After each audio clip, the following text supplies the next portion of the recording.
गाड्यांची तोडफोड आणि दहशत माजवल्याप्रकरणी प्रफुल्ल उर्फ गुड्या कसबे टोळीवर मोक्काची कारवाई केली होती। नुकताच तो जामिनावर कारागृहातून बाहेर आला। त्यानंतर त्याच्या समर्थकांनी काढलेली रॅली सोशल मीडियावर व्हायरल झाली आहे।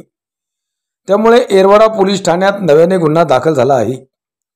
प्रफुल्ल उर्फ गुड्या कसबे राहणार लक्ष्मीनगर येरवडा, दीपक मदने, करण सोनवणे, अनिकित कसबे, वंश पुंडे, अजय कसबे, सागर कसबे, अभिजित ढवळे, राहुल रसाळ, नन्या कांबळे, रोशन पाटील, तुषार पेठे यांच्यासह 35 ते 40 जणांवर गुन्हा दाखल करण्यात आला आहे।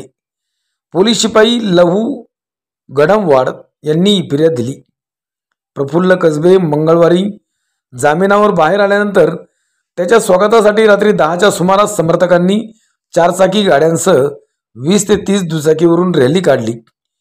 ही रॅली विनापरवानगी काढून गाड्या बेदरकारपणे चालवून आरडाओरड केला।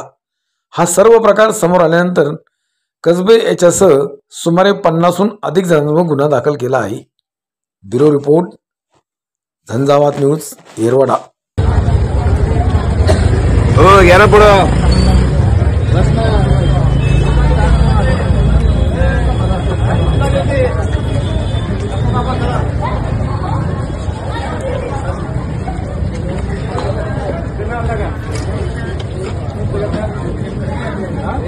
रस्ता दाखव ना,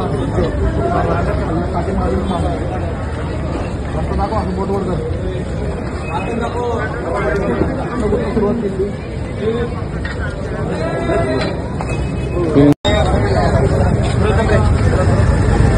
चला चला।